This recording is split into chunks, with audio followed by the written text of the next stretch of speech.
partir do verso 1, que o coração de vocês não fique angustiado. Vocês creem em Deus? Creiam também em mim. Na casa de meu pai há muitas moradas. Se não fosse assim, eu lhes já teria dito, pois vou preparar um lugar para vocês. E quando eu for e preparar um lugar, voltarei e os receberei para mim mesmo, para que onde eu estou, vocês estejam também. E vocês conhecem o caminho para onde eu vou. Você conhece o caminho? Você sente necessidade, e outras maneiras de olharmos para esse versículo 4, você sente necessidade de satisfação na sua vida? Essa é uma pergunta importante, são aquelas perguntas que nos fazem refletir sobre a vida. Você tem uma vida completa, ou você tem necessidade de satisfação? Uma outra pergunta que pode nos ajudar hoje nesse texto: você sente necessidade de direção? Você sente muitas vezes que você está perdido, que você não sabe para onde você vai, você tem necessidade de direção? Você tem necessidade de esperança, ou você já perdeu as esperanças? Talvez você já fale, já me acostumei. Há muito tempo, o salmista bíblico clamou: mostra-me, Senhor, o fim da minha vida. E nós vimos isso hoje na leitura do Salmo 39, que falava sobre a brevidade da vida, como a vida é breve. É um tempo precioso para a gente meditar hoje. Tira um pouquinho esse, sabe? Oh, coisa chata. Aí, obrigado. Pode aumentar a potência sempre. Aí, a gente vai parar para pensar: mostra-me, Senhor, o fim da minha vida. Essa é uma boa oração. Não é ruim a gente pensar sobre a vida, e a gente pensar especialmente como a vida é breve. Essa é uma boa oração para o nosso tempo de hoje. E para que uma pessoa torne a sua jornada, a sua caminhada nesse mundo significativa e valiosa, a gente precisa de ter duas coisas em vista. Primeiro, um destino, um lugar para ir, e uma direção, uma maneira de chegar lá. Hoje, Jesus fala exatamente dessas duas coisas. Aqui, mas no nosso texto, encontramos novamente quem? Tomé, chamado de discípulo duvidoso. Mas não era só ele, não se preocupe, ele toma aqui a frente do grupo, talvez até a frente de nós, e expressa a falta de compreensão dos discípulos diante das palavras de Jesus. Jesus acabou de afirmar: vocês conhecem o caminho para onde eu vou. Não, olha, Tomé aqui, não sabemos para onde o Senhor vai. Parece aquela pessoa da família nossa que gosta de fazer a gente passar vergonha, né? Você faz uma afirmação: não é essa, não é. Já viu? Sempre tem, né? Alguém, não é assim não. E ele dá isso: não sabemos para onde o Senhor vai. Que história é essa? Como podemos saber o caminho? E ele pergunta: como podemos saber o caminho?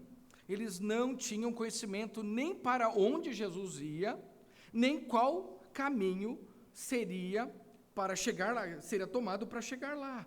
E é impressionante isso, porque a gente não está em João 1, a gente está em João 14. Mesmo depois de 3 anos com Jesus, eles ainda estavam com os olhos vendados pela tradição e pelos preconceitos. Tinham coisas ainda que ofuscavam eles de enxergar, de ver. E a gente precisa então voltar um pouquinho para entender esses 2 versículos que nós vamos estudar hoje. Em João 6, vamos lá. Em João 6, como Jesus chama a si mesmo? O pão da vida. Aí, eu vou deixar vocês bem afiados. João 6, então guarda. Toda vez que alguém falar em João 6, o que você fala? O pão da vida. Então guarda aí, João capítulo 6. Jesus então chamou a si mesmo de o pão da vida. Ele não é somente um pão, ele é o pão da vida. Ele é único, é aquele que satisfaz, é o único que satisfaz. As pessoas estão em uma busca incessante e interminável e ao mesmo tempo elas estão perecendo, definhando. Jesus diz: eu sou o pão da vida. Quem vem a mim jamais terá fome, e quem crê em mim jamais terá sede. O que acontece aos que creem em Jesus? Me ajudem, pessoal. Jamais terão fome, jamais terão sede. Isso é o que acontece aos que creem em Jesus. O que significa ter sede e fome? É a sensação de um vazio do tamanho de Deus, pois somente Ele pode preencher. Somente Jesus pode preencher o vazio das nossas vidas. As pessoas estão procurando tantas coisas, achando que essas coisas podem preencher o vazio das nossas vidas, mas não podem. E a gente vai vivendo, e mais rapidamente a gente vai percebendo isso. É por isso que ele afirma: eu sou o pão vivo. No mesmo texto, em João 6, eu sou o pão vivo que desceu do céu. Se alguém comer desse pão, viverá eternamente, e o pão que darei pela vida do mundo é a minha carne. O que acontece aos que comem o pão vivo que desceu do céu? A Bíblia afirma: viverão eternamente. Imagine uma comida que nos satisfaz por completo. É essa a ideia. Você está satisfeito.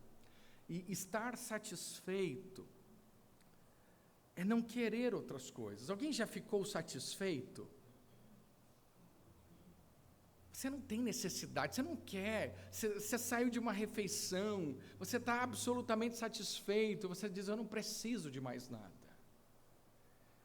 Jesus é esse pão vivo. Nesse mundo a gente não consegue perceber isso, mas Jesus é exatamente isso. Você sente necessidade de satisfação na sua vida. Jesus é o pão da vida que pode satisfazer a sua alma. Isso foi João 6. Quem estava ali? Tomé e os discípulos. Eles viram o milagre de Jesus, multiplicando os pães e os peixes. Eles ouviram os discursos de Jesus e eles não foram embora. Eles ficaram até o final. Em João 8, um pouquinho para frente, Jesus chamou a si mesmo de quê? Isso, alguém falou? A luz do mundo. Então Jesus é o pão da vida. Em João 8 é o quê? Jesus é a luz do mundo. Ele não é somente uma luz, ele é a luz, a única luz. É aquele que brilha na escuridão. As pessoas estão perdidas, mas Jesus diz: eu sou a luz do mundo, quem me segue não andará em trevas, pelo contrário, terá a luz da vida. O que significa o mundo? Aqui são as pessoas que estão perdidas, procurando um sentido, uma direção. E ao que acontece aos que andam, aos que seguem Jesus? A Bíblia fala em João capítulo 8, verso 12, não andarão em trevas, mas terão a luz da vida. Jesus já tratou desse assunto, lá no capítulo 3, pois todo aquele que pratica o mal, detesta a luz, e não se aproxima da luz, para que suas obras não sejam reprovadas. Capítulo 3, verso 20, Jesus mostra o nosso pecado, ao mesmo tempo em que a sua luz brilha em nossa escuridão, e essa é a graça do Evangelho. Ele não encobre, simplesmente, ele não esquece, ele trata dos nossos pecados. Se aproximar de Jesus é ser pecador. Todos aqueles que se aproximam de Jesus se veem como pecadores, diante da luz brilhante, mas a sua luz brilha em nossa escuridão, de forma que não precisamos mais andar nas trevas, mas de forma que podemos andar na luz, não mais perdidos. Você sente necessidade de direção na sua vida? Jesus é a luz do mundo que brilha em nossa escuridão. Poderíamos passar pelo capítulo 10, seria lindo, mas não dá tempo. Então vamos direto para o capítulo 11. No capítulo 11, quem é Jesus? Jesus, o capítulo 11, é a ressurreição e a vida. Ele já havia dito no capítulo 6, que a vontade do Pai é que nenhum se perca de todos que Ele me deu, mas que ressuscite no último dia, para que todo o que nele crê tenha a vida eterna. E Jesus, no capítulo 11, diz o seguinte: eu sou a ressurreição e a vida, quem crê em mim, ainda que morra, viverá eternamente. O próximo versículo diz: você crê nisso? Crês isto? Você sente necessidade de esperança depois dessa vida? Ou você está colocando todas as suas fichas nesse mundo e nessa vida? Jesus é a ressurreição e a vida, e ainda que morra, viverá. Isso nos dá coragem para viver. Esse é Jesus. Eu dei 3 pinceladas, nós passamos por 7 eu sous de Jesus. A gente olhou alguns deles só. Poderíamos passar a noite aqui hoje falando que eu sou a porta, eu sou o bom pastor que dá a vida pelas ovelhas. Jesus é tremendo, Jesus é maravilhoso, e como vocês podem ver, ele é muito paciente, porque ele não fala: gente, eu já falei 10 vezes para vocês, né? Pessoal, vocês não entendem mesmo, ele já havia mostrado o caminho. Eu sou a porta, eu sou o bom pastor, eu conduzo as minhas ovelhas, eu sou a luz que brilha na escuridão, eu sou o pão da vida que alimenta a alma faminta. Jesus já havia mostrado o caminho, mas eles ainda estavam confusos, e Jesus é sempre paciente conosco, sempre, sempre. E aí Tomé pergunta, versículo 5 em João 14, o nosso texto. Então Tomé disse a Jesus: não sabemos para onde o Senhor vai, como podemos saber o caminho? Jesus respondeu: eu sou o caminho, a verdade e a vida, ninguém vem ao Pai senão por mim. E essa é a grande verdade de hoje. Jesus é o caminho, Jesus é a verdade, Jesus é a vida. A pergunta de Tomé deu oportunidade para Jesus esclarecer aquilo que os discípulos ainda não conseguiam entender, e deu oportunidade para Jesus proclamar uma das verdades mais importantes das Escrituras: ele é o único caminho para Deus. Hoje Jesus afirma: hoje eu sou o caminho, eu sou a verdade e a vida, ninguém vem ao Pai senão por mim. E todos esses 3 conceitos são ativos e dinâmicos. Ele é o caminho que leva a Deus, ele é a verdade que torna o homem livre, e ele é a vida que produz relacionamento ou comunhão. E a gente fica pensando, e a minha primeira pergunta é: como que isso se relaciona? Jesus é o caminho, a verdade e a vida, são coisas separadas? Para se ver separados, a gente vai ter que fazer 3 sermões daí? Ou é algo junto, para ser visto em bloco? O que vocês acham? Será que é separado, cada um como um tópico, ou formando aqui um conceito singular, tipo o verdadeiro e vivo caminho? Podia ser, né? Mas não é necessário escolher entre as alternativas, porque Cristo é a verdade e a vida, bem como ele é o caminho. Não obstante, quando a gente olha esse contexto desse versículo, bem conhecido, o contexto indica que predomina aqui a ideia do caminho, porque ninguém pode vir ao Pai senão por mim. Então, ele é o caminho até o Pai. Então, a ideia predominante ali é o caminho. Então, o significado, a gente poderia olhar isso de uma forma muito legal, que diz assim: eu sou o caminho porque sou a verdade e a vida. E aí fica bem legal, a gente olha de forma separadas e juntas. Eu sou o caminho porque eu sou a verdade e a vida. E quando Jesus revela a verdade redentora de Deus, que liberta os homens do poder escravizador do pecado, e quando ele concede a semente da vida, que produz comunhão com o Pai, um relacionamento restaurado com Deus, então por meio disso ele, como caminho, os leva até o Pai. Então Jesus continua: ninguém vem ao Pai senão por mim. É Jesus que nos conduz. É Jesus o caminho. E o significado de Jesus ser o caminho para o Pai é fundamental, pois Ele é o único mediador, o único intermediário entre Deus e os homens. Isso a gente precisa entender. 1 Timóteo, capítulo 2, verso 5 diz: pois só há um mediador entre Deus e os homens, Cristo Jesus, homem. Pegaram essa ideia? A gente precisa olhar porque o texto bíblico trata disso. Pois há um só mediador entre Deus e os homens, Cristo Jesus, homem. E a gente tem uma mania de querer arrumar mediadores, ou atalhos, ou maneiras de se chegar por conta própria.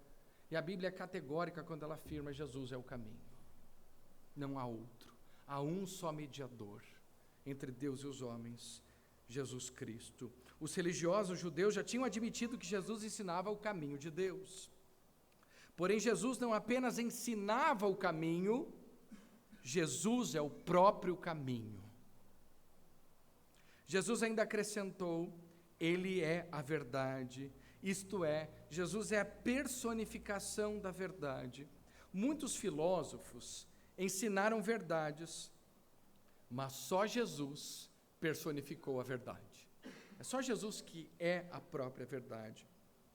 A personalidade ou o caráter do homem que ensina a verdade acadêmica ou científica, e especialmente a verdade moral, certamente tem que ter o seu ensino respaldado, confirmado pelo seu bom procedimento, seja ético ou moral. Nós esperamos isso.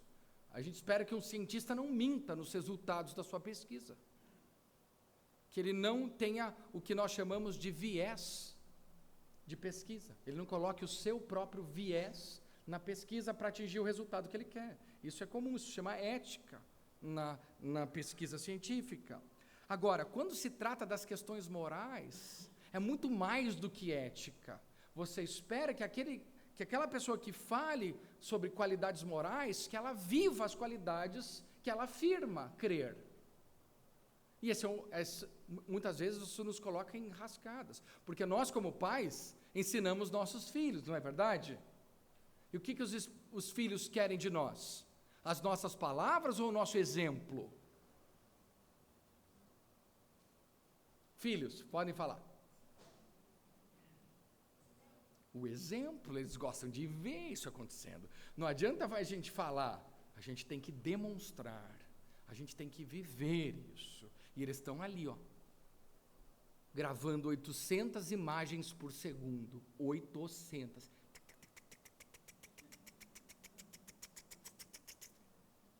Eles vão pegar 5 palavras que você falar, mas eles vão gravar 800 imagens por segundo do que você fizer. Olha a diferença, né?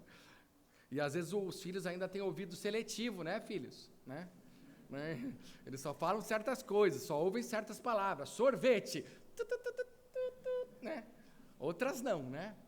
Então, a gente vive muito isso. Então, Jesus é tremendo, porque ele personifica o que ele fala. Quando ele fala, ele é o que ele fala. Quando ele fala sobre a verdade, é porque ele é a verdade. E a gente pode beber dessa fonte de forma completa, de forma a estar saciado. Hoje em dia é uma péssima mania de querer juntar Jesus mais alguma coisa. É Jesus mais isso, é Jesus mais aquilo. Eu gosto de Jesus, mas eu tenho que ter mais alguma coisa. Só Jesus não dá. E a gente fica misturando Jesus com outras coisas. Para quê? Ele diz: eu sou o pão da vida. Jamais terá fome, jamais terá sede. Eu sou a luz do mundo.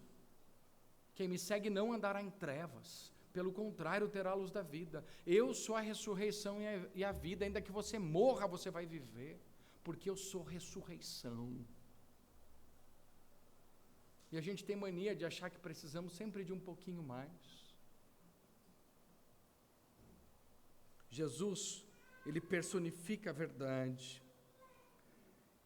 E Jesus é verdade porque ele é a verdadeira revelação de Deus, ele nos mostra a Deus, porque ele é Deus e a verdade está em Deus, e como Jesus é Deus, ele é a verdade. Mas além disso, Ele afirma em João 14,6 aqui, ele também é a vida. Jesus disse também ser a vida, e não apenas a vida física, mas a vida eterna. Nele está a vida, nele existimos. Jesus é a vida por ser o Criador. Mas ele também não é só a vida física por ser o Criador, ele é vida eterna por ser o Senhor ressuscitado que não nos deixa temer a morte. Ele é vida eterna para todos os que creem. E o apóstolo Paulo diz o seguinte: se a nossa vida se resume a esse mundo aqui, nós somos os mais infelizes dos homens. Mas a grande verdade que Jesus afirma em João 6, em João 8, em João 11, em João 14, ele trata da vida eterna. Uma vida que é muito maior do que qualquer coisa que esse mundo possa oferecer. E ele é esse vivo caminho, e ele faz isso assumindo a cruz no lugar dos pecadores. Ele faz isso assumindo aquilo que nós não poderíamos fazer. Ele vive a vida que deveríamos ter vivido. Ele morre em nosso lugar como sacrifício pelos nossos pecados. Meus amados, ele é o caminho para o Pai. E aí nós, então, passamos à aplicação desse nosso texto. Algumas pessoas, elas têm a casa do Pai em vista. Elas pensam sobre o céu, elas pensam sobre a vida eterna, mas elas nunca chegam lá, porque elas se perdem no caminho. Talvez elas viram alguma rua antes, ou alguma coisa errada. E algumas pessoas tentam chegar lá, vivendo a vida boa e moral. Está dizendo, eu sou uma pessoa boa, eu vou chegar até o céu. Jesus diz, eu sou o caminho. Então as nossas boas obras, elas não conseguem nos levar até lá. Uma vida boa e moral não é garantia, porque a Bíblia afirma que não há ninguém que faça o bem, nenhum sequer. Todos se extraviaram e se fizeram inúteis, não há quem busque a Deus, nem um sequer, pois todos pecaram e carecem da glória de Deus. A verdade é que ninguém é bom o suficiente, ninguém atinge o padrão de Deus, e o padrão de Deus é a perfeição. Então muitas vezes nós procuramos viver isso, e certamente as nossas boas obras são um resultado da salvação, mas nunca podemos achar que ela é um meio ou uma garantia para chegarmos lá. Mas outras pessoas tentam chegar lá seguindo o seu próprio caminho, ou criando o seu próprio evangelho. E isso é muito comum. Eu sei o caminho, eu sei a maneira, eu vou fazer desse jeito, e nós criamos uma religião própria, muitas vezes, um próprio caminho, um evangelho, e você nunca chegará lá. Algumas pessoas tentam chegar lá sendo religiosas. Eu vou procurar, então, viver uma vida religiosa. Mas o que nós estamos tratando aqui é um relacionamento com o Pai. É uma vida com Deus, é um relacionamento com Deus, é muito mais que fazer coisas. No cristianismo, é o que Jesus fez por nós. E o que Jesus fez por nós? E o que Jesus faz por nós? Jesus é aquele que deu a sua vida, Jesus é aquele que intercede por nós. Nós vivemos as suas pisaduras, nós vivemos como seguidores de Jesus. Então, nós precisamos entender que Jesus é o único caminho para o Pai. E segundo ele, só há um caminho para a casa do Pai. Em nossa sociedade pluralista, nós não gostamos de exclusividade. As pessoas ficam muito ofendidas quando olhamos para um texto como João 14,6 hoje. Como você está afirmando que só existe um caminho para Deus, e esse caminho é Jesus Cristo? O que nós gostamos é de inclusão. Gostamos de tratar cada religião como boa, cada filosofia como válida, mas não é o que Jesus está falando. Por mais ofendido que você fique hoje à noite, Jesus é o caminho, Jesus não é um caminho. Também, a exclusividade do cristianismo não vem de nós, ela vem do próprio fundador. Não é nossa a estreiteza, é dele. É Jesus quem afirma: ninguém vem ao Pai senão por mim. É Jesus quem afirma isso. E isso traz algo muito importante para nós como igreja. Assim como não temos o direito de tornar o caminho mais estreito do que ele fez, nós não podemos tornar o caminho mais estreito do que já é. E muitas vezes as pessoas vão pensar nisso. Você precisa então parar de alguma coisa para vir até Jesus.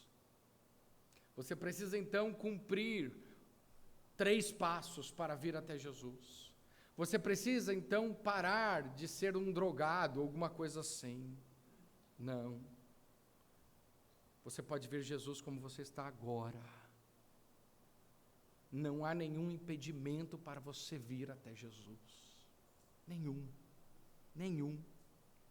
Ele diz: eu recebo a todo aquele que o meu Pai me dá.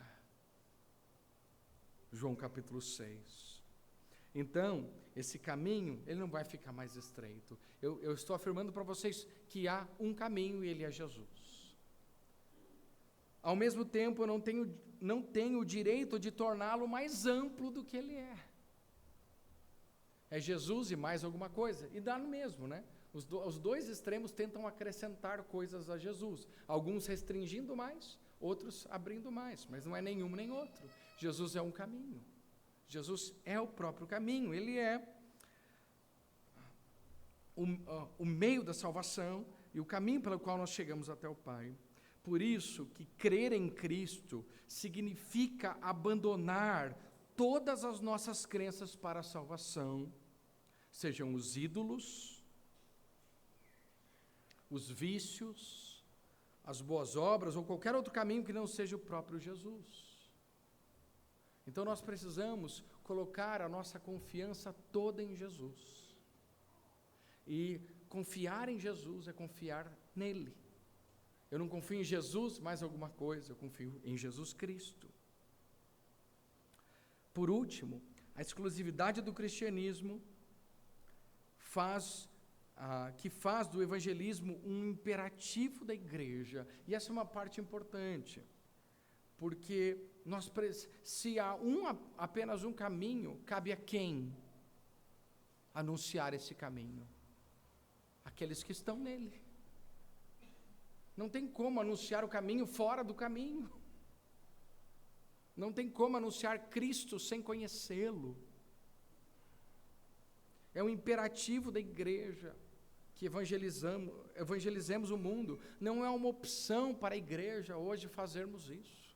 É um imperativo, é uma ordem. É por isso que Cristo encarregou os seus seguidores de pregar o evangelho a toda criatura. Foi o que ele falou. Ide por todo mundo e pregai o evangelho a toda criatura. E eu estou com vocês. Ele fala, faça isso desde Jerusalém, Judeia e Samaria e até onde? Até Araucária. Então a gente vai até lá, né? É nada, gente, estou de brincadeira. O fim do mundo é aqui, Pinhais, então, né? Então vai muito do ponto de vista, né? Mas a gente tem essa obrigação. Você sente isso? Só que não é uma obrigação que é um peso para mim. É algo que para mim é um privilégio dos maiores, que os anjos anelavam fazer. E eles ficam só assistindo.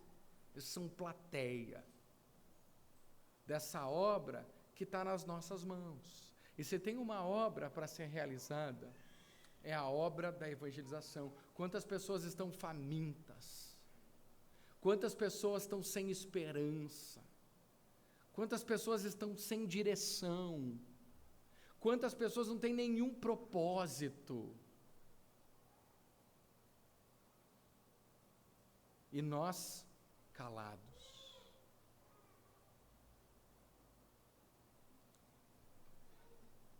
É nosso privilégio pregar o evangelho a toda criatura.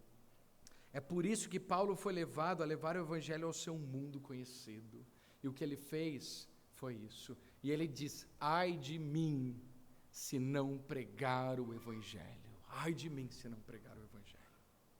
Ele falou: eu recebi esse evangelho. Agora eu preciso anunciar, e ele fez isso de uma forma tremenda, a gente pode ler isso.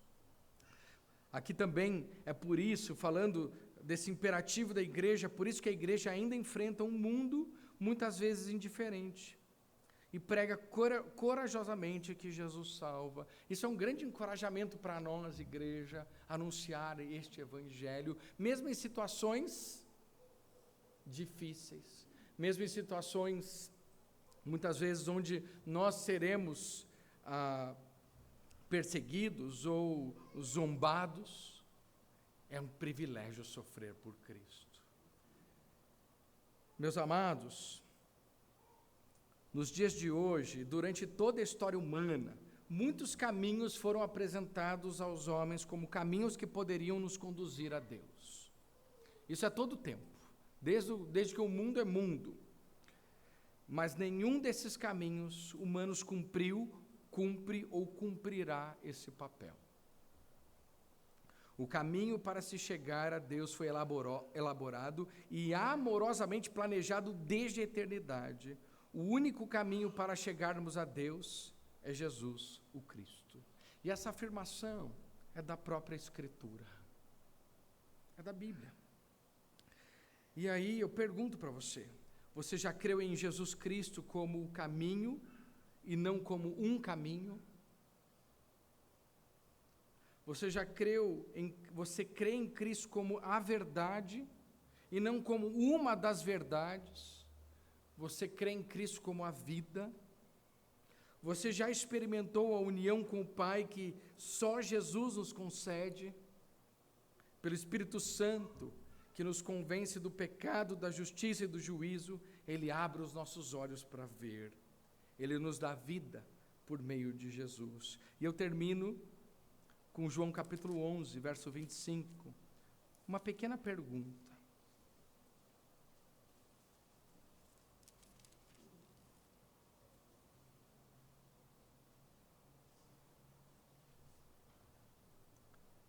Então Jesus declarou: eu sou a ressurreição e a vida. Verso 25. Quem crê em mim, ainda que morra, viverá. E todo que vive e crê em mim não morrerá eternamente. Aí, uma pequena pergunta. Você crê nisto? Você crê nisto? Se isso é verdade para você, então cabe a nós anunciar esse evangelho e vivê-lo todos os dias da nossa vida. Senão, você pode crer em Cristo Jesus como seu Salvador hoje. Oremos. Querido Deus e nosso Pai, te louvamos, Senhor, por esta graça de Jesus Cristo, por esse bendito e vivo caminho que o Senhor abriu, o qual nós nunca poderíamos tê-lo feito, mas Jesus é o Verbo encarnado, Jesus é o mediador entre Deus e os homens, e Ele faz isso, ó Deus, nosso Senhor Jesus fez isso morrendo na cruz do Calvário, ó Deus, e trazendo até nós a vida. Obrigado porque usufruímos dela. Ajuda-nos, portanto, então, a vivê-la. Que Jesus seja o nosso caminho, que Jesus seja a verdade das nossas vidas. E que Jesus seja a nossa vida, na medida que Ele é formado em nós. Ó Deus, eu oro por aqueles que não têm Cristo hoje, que possam confessar, ó Deus, Cristo como Salvador de suas vidas. E cada um dos teus filhos aqui hoje possa ser encorajado, ó Deus, a viver na presença dEle. Assim te louvamos, Senhor. Em nome de Cristo Jesus. Amém. Leonardo.